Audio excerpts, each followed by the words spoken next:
So after a couple of random games with Bowl-Cut Beavis and one reincarnation later, I have a whole bunch of stuff. Got myself a second forest. I'm not too sure if I want to run it in this deck. I think I'm got pretty much fuck all space to work with here, because I've decided to go after the necromancer in this segment. So I'm not too sure if I'm going to be able to fit this second forest in. I'd like to be able to. I could probably cut like Darkfire Dragon and put it in. Or maybe Winged Dragon. I mean, if I cut out Winged Dragon, I'll end up pretty much flat even. I'm not going to worry about it for now, because one forest should be enough if I draw into it, and I've got my equipped spells, and I've got my support for my Bio monsters. That's all good. So, in regards to the reincarnation, I've got the forest. I also got Spirit of the Books. I think I have seen... I think we've seen this in the LP before. Let me have a look at the library in the spellcasters section, actually. Have we seen it? No, apparently we haven't. Did I lose a game or something? I'm not too sure. Unless it's like something I haven't actually gotten myself and therefore isn't in the thing.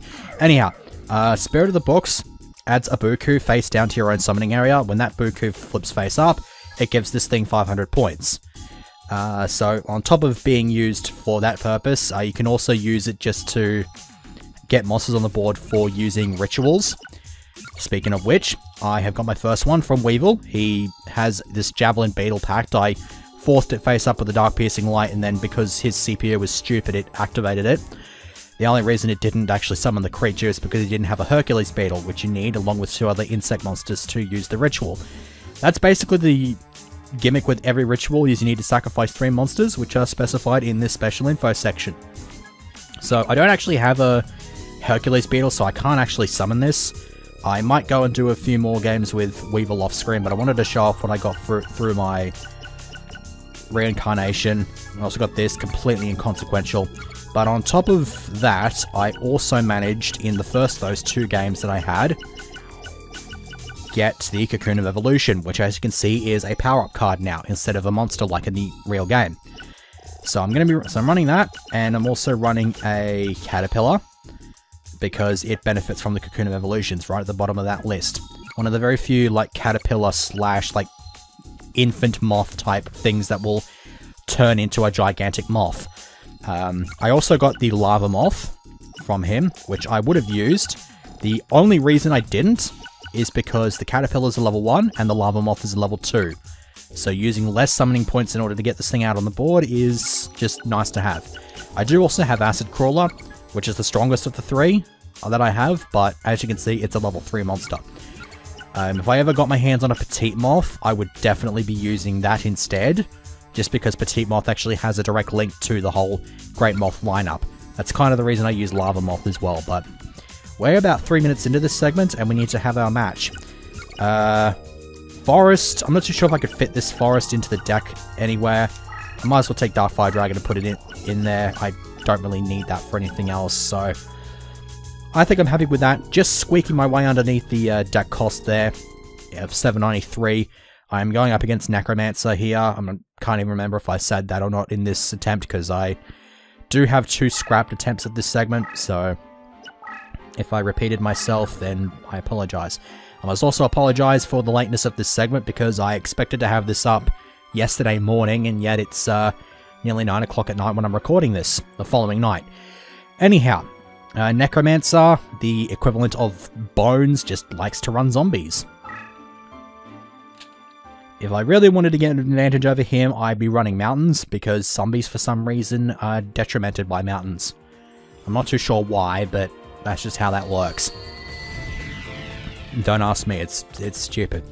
Anyhow, as with most of these low-cost matches, I am running just the 2 Molten Behemoths, and I'm also running a whole bunch of other stuff, like Morphing Jar is only there to fuse with my dragons to make Stone D. Same thing with Electric Lizard, just makes Thunder Dragon. This Violent Rain, I've got in here just to generate some Sea Terrain on his end, because I've also got Flame Ghost, which sort of serves a whole bunch of different purposes. But what I'm going to be, one of those is obviously I generate a whole bunch of Sea Terrain, get his cards into it, and then just flip the Flame Ghost up to blow it up. So, the Necromancer runs insects for a very good reason, actually. It's because of the ritual that he runs. I believe the requirement is a zombie, an insect, and a machine type, so he will also be running machine types here. The advantage of the machine types is that they also benefit from the wasteland terrain, as we will see soon enough. So here I've got some more terrain manipulation in the form of this here forest. I'll kind of hang on to that for a little bit, because my Violent Rain's being kind of trollsy and shit at the moment. He might get himself screwed up by this monster that he's got, but the monster seems a lot more interested in just making camp inside the remainder of this Wasteland TM. Okay, cool. Because I didn't know Wasteland was a Pokemon TM, but whatever. And a whole bunch of shit that doesn't really fuse with each other. Like, they use as fusion materials, but they just don't fuse with each other. That's my issue.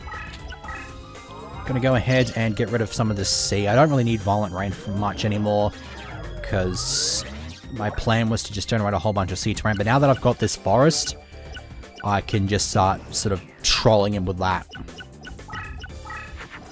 Unless he just decides to start busting out his wasteland terrain, because that would piss me off a great deal.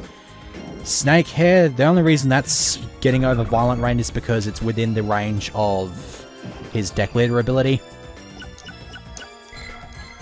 Pretty good combination. Increased strength like we've got, but also extended support range. If I could get my Molten Behemoth to the major rank, I would get that. But for right now, unfortunately, I can't really get much out of that. So, I'm going to need to get rid of a few of these cards because they sort of bricken my hand up a bit. So, I'll get rid of these two.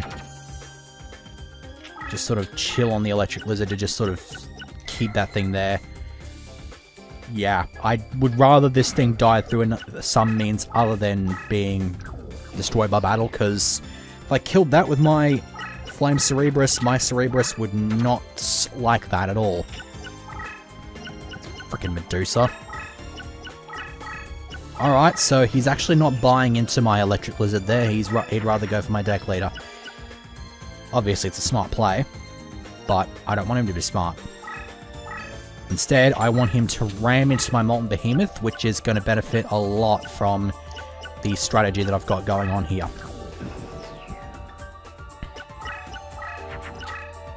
Might have set up some defenses, because he seems to just want to just sort of rush me here. So yeah, he's out of that range. He's going to get 37. That's 2200 damage just right there.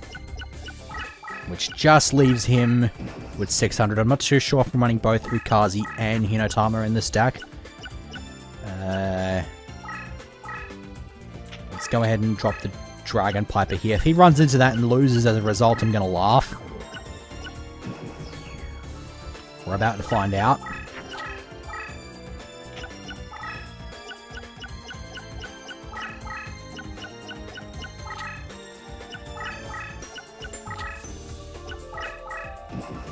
Okay, so he's really just not interested in having a swag at any of my monsters and would rather just attack into this shit. But whatever. Got a Garvus fusion here, so let's go ahead and roll with that. Slam into his creature. Looks like we're going to be falling just short of 10 minutes if this ends up getting over him by enough. Yeah, that's it. That's it. It's all over. Yabirobo, I believe, destroys the monster that destroys it in battle. No, it just does 300 damage. Not that either one is consequential, because he's just had his ass handed to him. Okay. That just happened. Alright, looks like we've got another short segment, which I'm quite happy with, because I get this feeling that I'm going to get hit with a flu at some point very soon. And a Fake Trap. And Allen section. And Pumpkin. There we go. Pumpkin's a very good monster. I can't even remember if I've shown off Pumpkin yet. Yeah, I did. I used it against Yugi. But now I've got an actual copy of it. Mind you, it's still got a deck cost of 43, which is ridiculous. In regards to monsters, I've found out what the I found out the algorithm when it comes to working out deck cost for monsters in particular.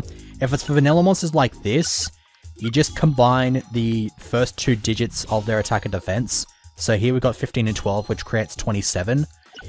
For this one, it's 9 and 7, which makes 16, but I guess because it's 950, it rounds up and makes the deck cost 17. But then there's something like this, which 14 and 12 makes 26, but because it has an effect, it has even further, an even higher deck cost.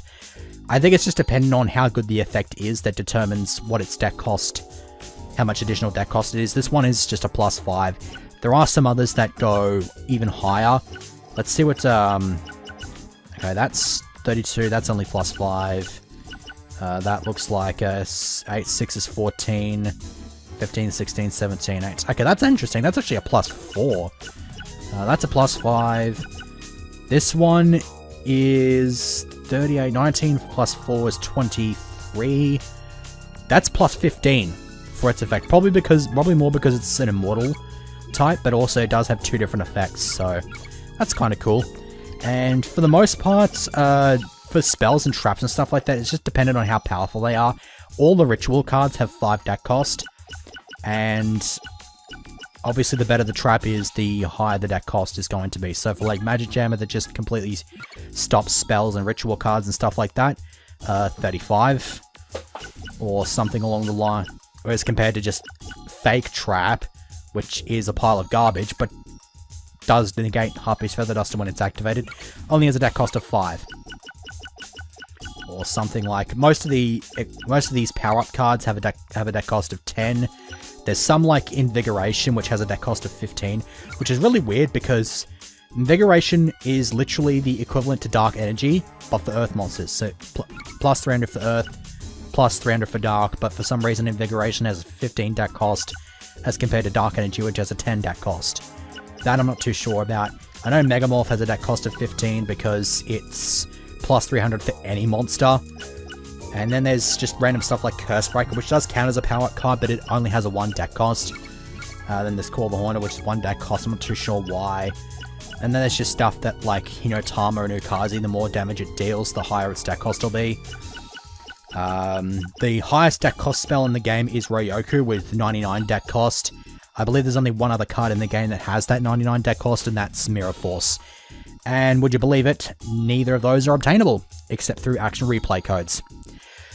So, there's a nice little lecture, I guess, on how deck costs work in this game. So, I will just sort of end the segment there. I don't know, sounds a bit abrupt, but I guess there's a nice little bit of padding for the segment. So I've got 3 other duelists I can go up against. Necromancer doesn't give me anybody else to fight because he's just sort of a dead end down here in the southwestern corner of the UK. So I've got this asshole.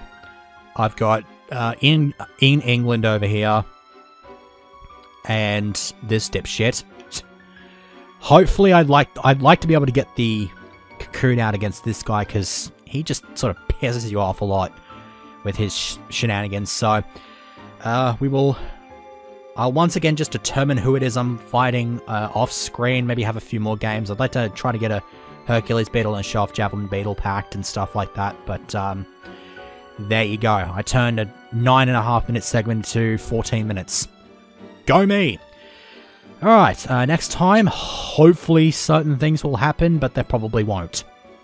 I can't even remember if I mentioned it earlier in this segment, but I did want to try to not speak as much.